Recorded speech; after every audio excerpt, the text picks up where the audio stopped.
Okay, question for you. Would you pray for a patient to die? I did recently, and I had some colleagues who were outraged at the thought. So I thought I'd bring you here to discuss it. So, of course, let me give you a little bit of context, but it got to be HIPAA friendly, so I have to be careful about the details. But this particular patient is obviously very sick. I'm a hospice chaplain. So in order to be on hospice, you have to be dying. It's really just that simple. But this patient sadly has a disease that has ravaged her body. It's left her paralyzed. It's left her with very few motor skills. Like her motor skills are starting to decrease. So when she speaks, she drools. Her nose runs.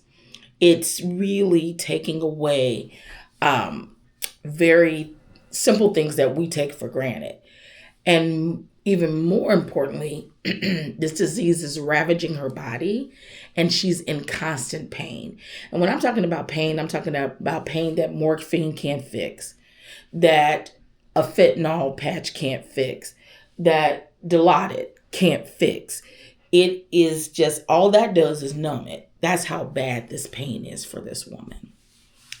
So when she called me in as her chaplain, this was my second visit with her. My first visit was just a kind of get to know me, get to know her kind of a visit. I think she was just trying to see if I was a safe space, to be honest. And then she requested that I come back to meet with her alone. Because the first time I met with her with the nurse being present and her family being present. So when I came back for the visit alone, she shared some things with me that aren't really pertinent to this. But at the end of the day, she said, I want to die. She has some reasons for why she wants to stick around a little bit longer.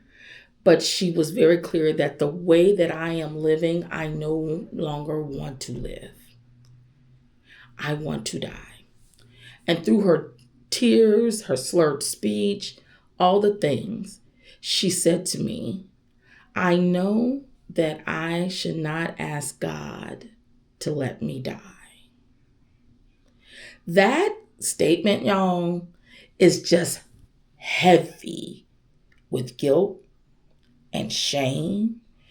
And it was putting sorrow on top of sorrow already.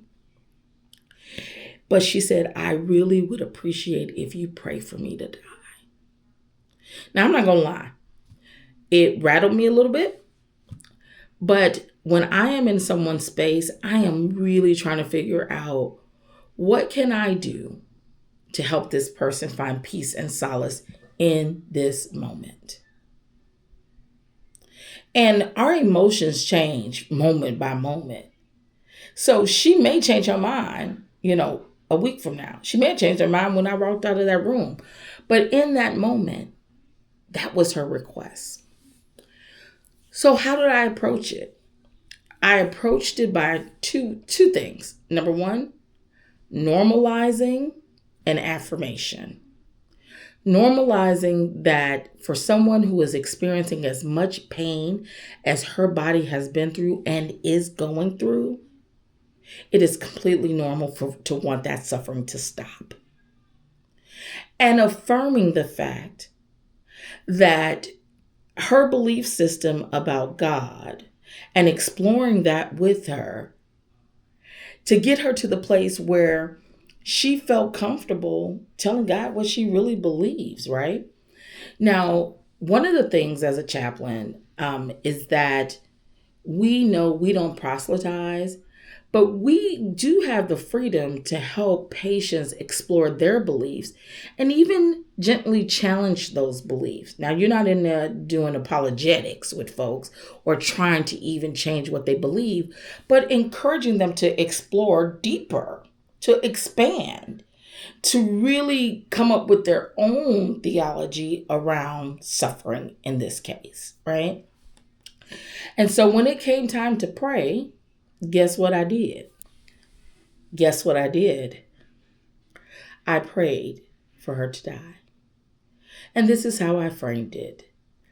I basically pulled off of her orienting system, her beliefs, her name for God.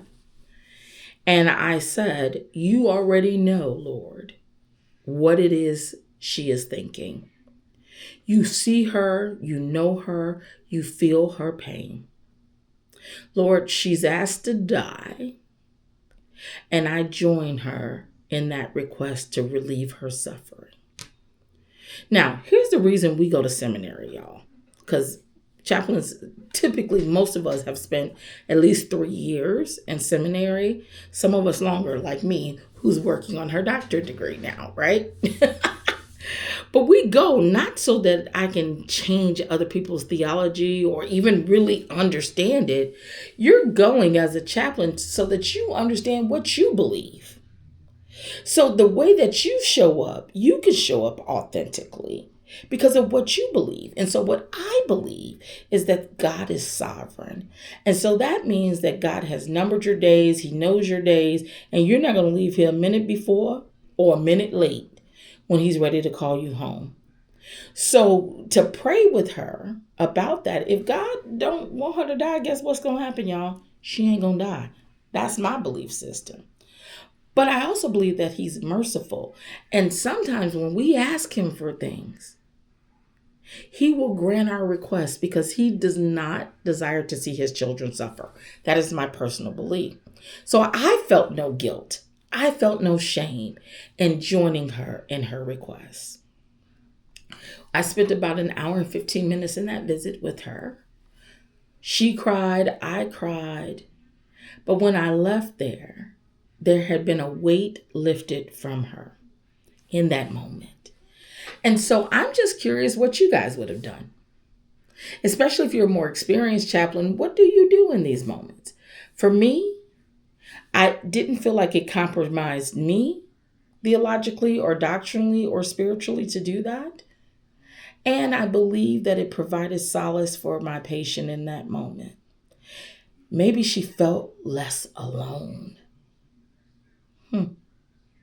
What would you have done?